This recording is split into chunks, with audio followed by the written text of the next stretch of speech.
50 bi wala. Merci Chérif. ñu des ba tey ci crise bi au sein du parti Pastef Alaaji Malick gis nañ ni que le premier ministre a repris du service ñëwaat na liggéeyaat waaye terewul coow yaa ngi bëri ba tey moo xam directeur DG ministre wala sax député ku nekk yaa ngi wax ci coow li ça va dans tous les sens apparemment Alaaji Malick. waaw le Pastef dans tous ses états après le 8 ñi ngi doon xaar leneen. mais après le 8 bi Terra meeting bi mu jeexee depuis lors lu ñu gis mooy une tension permanente ak i tamit xuloo ak yu mel noonu ci biir Pastef alors tey c'est Pastef face à l'exercice du pouvoir et au choc des ambitions loolu tey moom moo commencé couver ba indi une tension réelle et palpable malgré li nga xam ni tey mooy li ñu tuddee le dégel d'hier ou d'avant-hier xam ni waxtaan nañu ba jàpp ni xëy na jàmm dellu si na ba ñuy wax alhamdulillah mais li xew nii boo ko xoolee rek dafay xaw a màndargaal ci boppam Pastef ni mu mel Pastef ni mu tëggoo Pastef ni mu bindoo parce que parti la bu nga xam ni dafa juddu ci dans la douleur opposé wu de manière virulente, violente et dans la douleur ñëw dans l'exercice du pouvoir mu amaat ay mbiicoog mbaalo et les réactions que nous voyons nga xam ni tey ku si mel ni le ministre Amadou Ba mi ngi koy déplorer di wax ni ça vole très bas te loolu waruñu ci jamono ji xëccoo be xiroo be ŋaayoo bi waruñu li may mu ne moom lu muy gis ay wax yu ñaaw ay saaga ci Facebook bi également jaaduwul mais loolu du lu bees. du lu bees ci Pastef comme je l'ai dit dañu am ay militants yu nga xam ne dañu exigeant mais également dafa am lu nga xam ne noonu la ñuy gisee c'est un militantisme de type nouveau bokkul ak militantisme bu yàgg bi fi daan am ci yeneen parti parce que c'est des militants qui pèsent très lourd et qui ñoom dañu yaakaar ni ils ont tous les droits sur leurs dirigeants ba tax na bu décision amee ku ci d'accordul di nga génn exprimer ko à ta façon et la façon dont il s'exprime dafay wane rek li ñu fi créé woon muy gàtt sa ngeen baal ma ci terme bi. la discipline de parti dans tout cela. voilà non fii amul moo tax man la c'est un militantisme de type nouveau parce que militant bu nga xam ne tey bu sa leader politique sax jëlee décision nga génn wax ni warul jël décision boobu un décret présidentiel nga ni waru ko jël nangam ba président xëy na dellu ginnaaw am nay temps sax Ousmane Sonko génn di défendre président di wax ak militants yi ni leen président du ku ñuy damm loxoom du ku ñuy forcer nangam donc il y a pas cette discipline de parti bu nga xam ne moom la ñu ràññee ci yeneen parti yi donc ni ñu tëggoo ni ñu bindoo ni ñu opposé woo noonu la ñuy gouverner aujourd'hui te loolu moo dem ba feeñ ci ñoom ni nga xam ne noonu la ñu yore seen parti on espérait le dégel mais lu bëri mi ngi jóge tey ci l'après Terra meeting ca Terra meeting ba la nga xam ni Ousmane Sonko wax na ko fa l'après Terra meeting décision yi nga xam ne le président Bassirou Diomaye Diakhar Faye jël na ko malgré la tentative de réconciliation le président Diomaye la nga xam ne moom la jàppoon dellu ci ginnaaw mooy li Cheikh Bara di wax Cheikh Bara Ndiaye li muy wax noonu xëy na waxin bi moo jaadu moo tegginewul mais li muy wax moo di ne Diomaye delluwul ginnaaw ci ni coalition bi na ko Mimi jiite Diomaye delluwul ginnaaw ci ni que kii di docteur Abdourahmane Diouf daf koy téye maintenir ko ci wetam continuer di liggéey ak moom alors Mimi aujourd'hui publié na liste ñi nga xam ne ñoo adhéré ci coalition gouvernement ci coalition Diomaye président ñuy wax ay 213 mais vous pensez bien vrai que Diomaye daf ne xamul sax ndax dina fekke 2029 wala déet mais vous pensez que tey massification restructuration débauche à tous azimuts nit dina ko def pour amuser la galerie non la coalition Diomaye est en train d'étendre ses tentacules sur l'ensemble du territoire national de se restructurer et ku mën a xool mën a jàngat war nga xam ne coalition bii ñuy téye di ko dëgëral di ko yaatal di ko massifier coalition la bu nga xam ne dafay commencer di am ay ambition pour les élections de 2029 ça c'est clair beneen bi nga xam ne aussi moom moo ci des moo di ni tey il faut absolument que ñoom ñu xoolaat ci seen biir naka la ñuy recoller les morceaux parce que un vase cassé reste un vase cassé même si vous le boo leen ko defaraatee dina am fissure bu nga xamante ni ñaaw buy wane ni vase bi xar na ba pare. donc ñoom actuellement nii ku nekk yaa ngi génn di wax Cheikh Bara Ndiaye génn na wax li mu wax tegginewul je l'avais dit la fois passée un président de la République gardien de la Constitution est une institution. Même bu fekkee ni yéen a bokk parti ce n'est pas normal que kenn di génn di am lu muy teg ci deru président de la République mu nekk lu nga xamante ni lu tegginewul la. su ma ko waxoon du ma fi yenn soo ko waxoon doo fi yenn Cheikh Bara warul jël yenn kàddu yi di ko teg ci deru président il faut respecter le président de la République en tant que institution c'est pas la personne de Diomaye qui m'incombe moi c'est l'institution qu'incarne le président de la République son excellence Bassirou Diomaye Diakhar Faye te joxuñu ko cër wegguñu ko joxuñu ko gëddaam ci biir Pastef am na ci ñu bëri ñu nga xam ne lu leen neex la ñuy wax président Diomaye et ça c'est pas normal il faut siffler la fin de la récréation je pense que aujourd'hui li xew moo di ni bu fekkee ni tey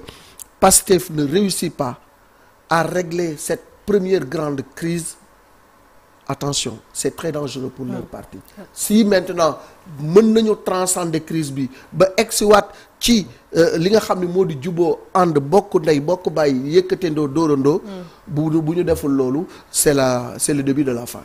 Cheikh ñoom gis nañu ni ñoom ci seen biir ci boppam moo am ñoo xam ne dañoo am ay position yu bokkul et puis certains dañuy bëgg tout le temps di préciser ni Ousmane Sonko mooy seen njiit mooy seen kilifa ci wàllum politique et c'est différent du président Bassirou Diomaye Faye dañuy bëgg tout le temps di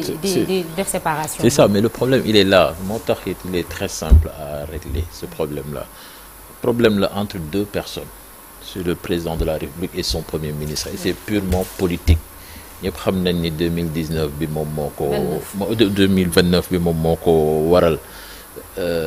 suñu résoudre woon problème boobu tey jii coow li doo ko déggati parce que Malick mi ngi wax ni que parce que c'est des militants exigeants oui ça c'est vrai mais c'est surtout des militants yoo xam ne Ousmane Sonko la ñu déggal tey jii Ousmane Sonko su ñëwoon d'accord bàyyi Diomaye mu dem def deuxième mandat coow du am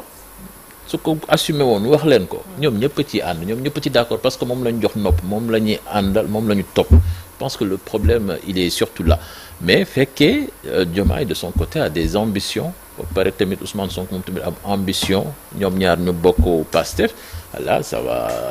devenir problématique parce que tey jii looloo fi am parce que c'est entre Pastef aujourd'hui et la coalition Diomaye c'est pas Pastef peut-être que Pastef ci la bokkoon mën nañu wax sax bien après l'élection présidentielle parce que bi ñuy dem élection présidentielle Pastef amatul woon boobu fekk mais ce sont des militants de Pastef peut-être que ñoom ñoo dooleel coalition Diomaye boobu tey jii coalition Diomaye loo ci gis am na ñoo xamee ne sax ñu ngi woon ci Macky Sall ñoo xamee ne tey jii nu mu tudd ñu jàppale woon Amadou Ba ci élection présidentielle tey jii ñu ngay dem ca coalition boobu parce que c'est normal que du côté de Pastef tamit ñu am ay wane benn certain antagonisme par rapport ak coalition Diomaye parce que c'est pas la même chose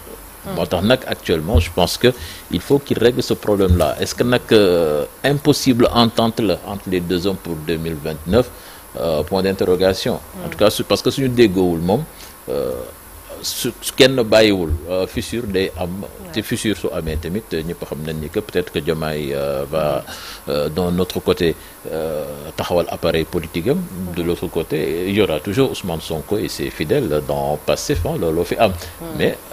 inconnu bi moom mooy peut-être ñi nga xamee ne actuellement ñoom ñoo yor poste de responsabilité yi les ministres et directeurs généraux comment est-ce qu'ils vont se retrouver face à une situation pareille est-ce que dañuy jël position je pense que nag foofu nag la yëfi di méttee ci ñoom parce que Pastef seeni militants depuis opposition bi lañ ko commencé ñoom problème su amee dañuy taxaw exiger la ni da ngay wone par force fi nga bokk pour ñu xam après naka la ñuy jëflanteeg yow je pense que nag suñu yeggee foofu ils vont prendre leur responsabilité mais li am moom ba am ñaar ñii ñu wone nii seen photo ñoom ñooy le nœud du problème ku nekk su continuer di xëcc te bàyyiwul forcément crise bi daf fi nekk kenn nag su bàyyee concession am parce qu'ils vont résoudre leurs problèmes.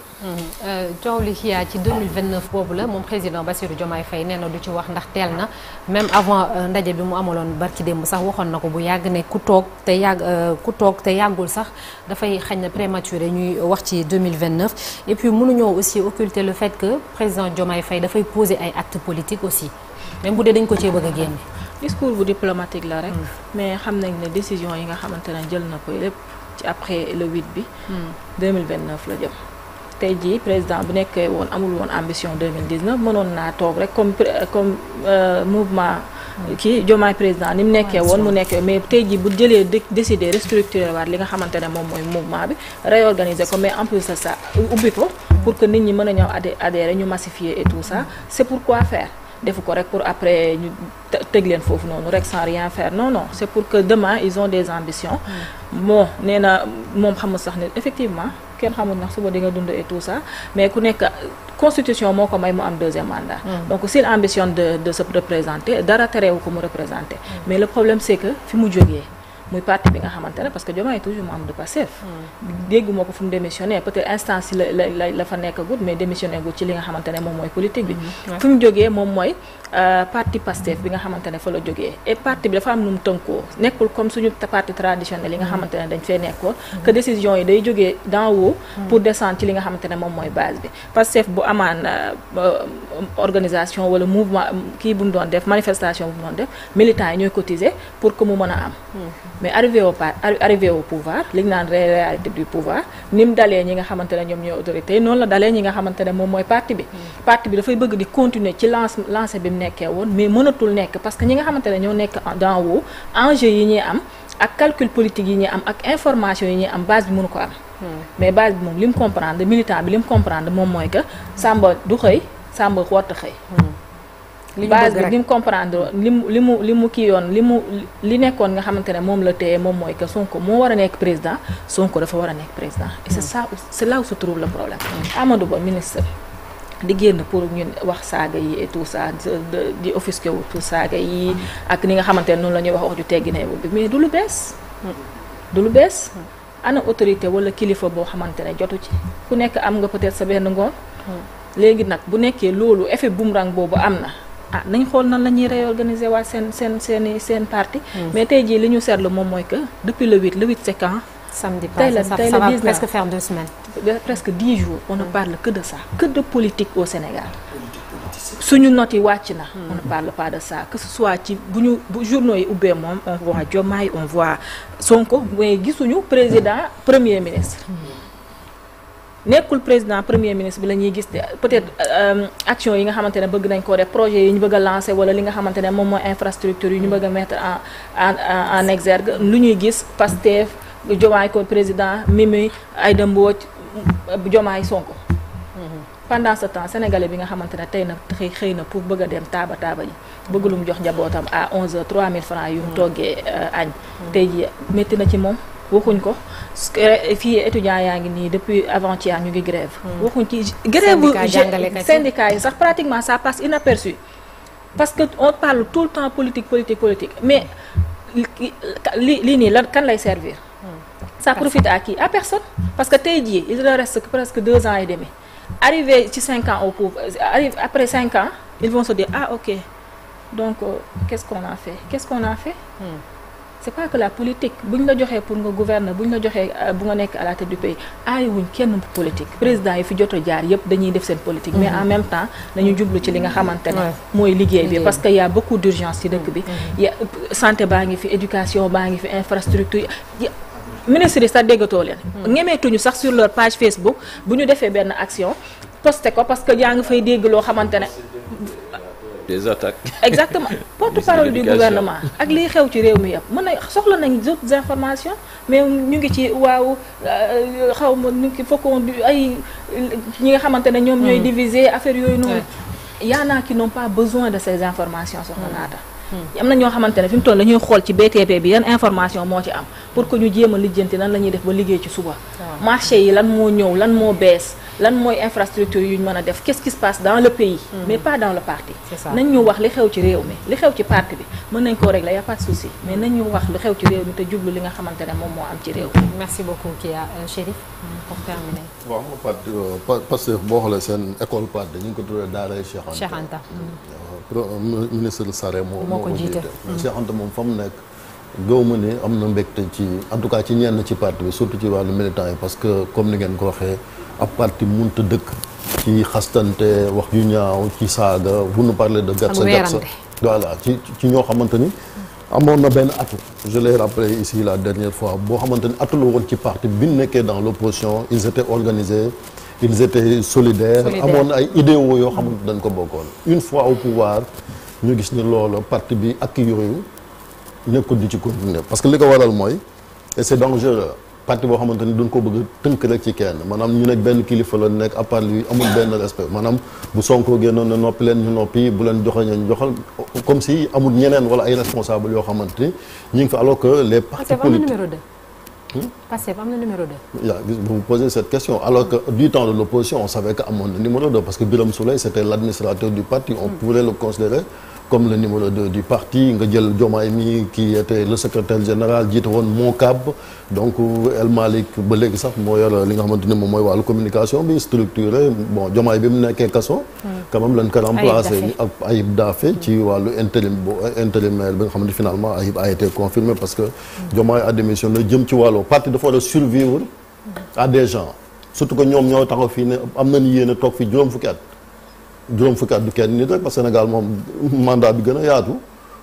2 ans la à moins que nga changé constitution bi def comme la xew Chine comme Xi Jinping ne à vie wala Poutine te Sénégal moom loolu mënu fee am loolu bu amee comme ni nga ko waxee ñuy déifier nit wala nga ay culte du moi loolu baaxul ci benn parti politique et c'est dangereux Sonko je pense que am na ay déclaration xam ma defoon na ko et mën na topp parti bi te moom moo leen topp nii bu taxawee ne Pastef mooy opposition Pastef wala mu jàpp ni kat ñi nga xamante ni quand même ñoom ñoo fi nekk ji ay ndaw wala nangam ñoom it dafa am benn droit de regard boo xam te am na ñoo xam ne bu leen jiite comme ni ko Amadou waxee malheureusement ça se retourne contre eux mooy nit ki bu jëlee décision da nga koy bàyyi ak coobaram parce que boo ko falee rek jeex na mais li ñu gis mooy comme ni ngeen ko waxee saa yu décision amee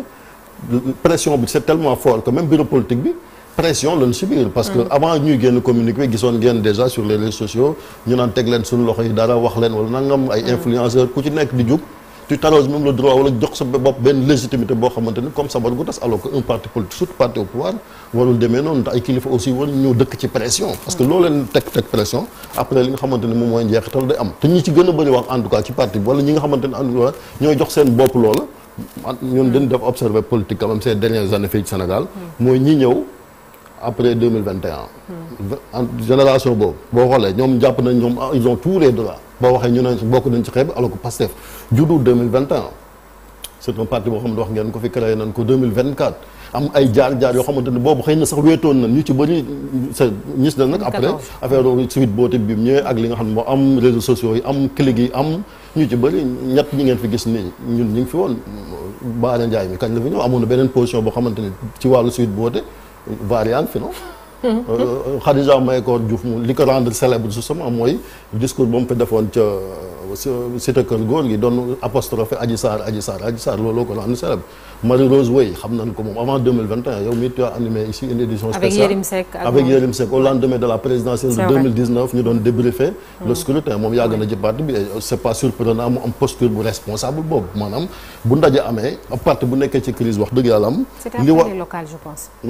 c'était après les locales non 2019 la 2019 élection présidentielle 2019 la woon mooy au lendemain de l'élection présidentielle jëm ci li nga xamante ne mooy ay taxawaay yoo xamante ñoom yàgg nañ ko taxaw ci parti bi ak beaucoup d'autres responsables ñi ngi ne pat noppi mais ñi ma seetlu ne en tout cas ñoo ci gën a bëri wax jàpp ne ñoom am nañ tous les droits ci parti bi mooy cette génération là alors que wax dëgg yàlla am c'est un parti boo xamante ni war na gën a mën a dem ba réseaux sociaux yi ni ñu koy continuer c'est vrai que moo leen indi au pouvoir mais bu ñu ñëwee nag une fois au pouvoir wax dëgg yàlla war nañoo changer waat beneen cap boo xamante ni dañu xam ne nag parti la bu nekk ci nguur te bu nekkee ci nguur lépp loo xamante ni ay jafe-jafe la ci biir parti bi dina am njeexital ci li nga xamante ne moom mooy justement la gestion de l'État parce que boo xoolee même conseil des ministres bi ça dafa mel ni si statu quo la nekk mooy ay répétition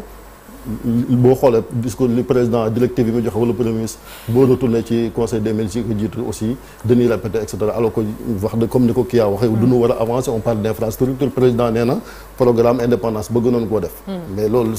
ça prend du temps mënoo ko def ci ñetti at yi rek déjà c'est impossible surtout situation économique boo xamante ni bërki démo on nous parle de 52 milliards rek lañ wax ci wàllu investissement xam nga loolu néewul 52 milliards dafa mën a tabax seen tali sax seen koñ muy défi yoo xamante en tout cas war na gën a xaar parti boo xamante ni discipline war naa dellusiwaat déjà dans ce parti li tax nag nit ñi di wax c'est vrai que parti organisation boo xamante ni c'est privé mais comme ñoo yor nguur gi nag moo tax nit ñi aussi di wax ci li nga xamante ne moom mooy seen parti bi ni ñu ko joxee sinon mais xañ na discipline boobu mënul am ndax ka leen jiite waxul xañ na bu waxoon ñoom dinañ tënku ci li mu wax boobu léegi déggaat c'est ça c'est là où c'est dangereux maanaam parti warut a tënku rek ci benn nit parce que nit rek la ëllëg mën na fee bañ a nekk wala mu def moom temps jox keneen mu def temps te loolu dafa war a continuer mais en tout cas saaga yi nga xamante ni encore une fois loolu lépp c'est des erreurs yoo xamante ni le responsable bi leen jiite bi mu wut nguur gi xëy na kut ko kut bëggoon naa jot ci nguur moo tax yéen yëpp ñu bàyyi woon ko mu jàll mais daf leen di rattraper parce que même affaire saaga yaa ngi doon dégg bi mu ko doon justifier à l'époque naan ay anticorps lan ay gone yi foog ñu daal di génn maintenant nag vous avez vu un ministre démb Amadou Ba ne gone yaa ngi ne moo tax mu leen di bloquer ci Facebook c'est ça lu waaye ren di sa loxo lay naaj merci Chérif ñu jàll ci un jour au Sénégal un jour dans le monde 20 novembre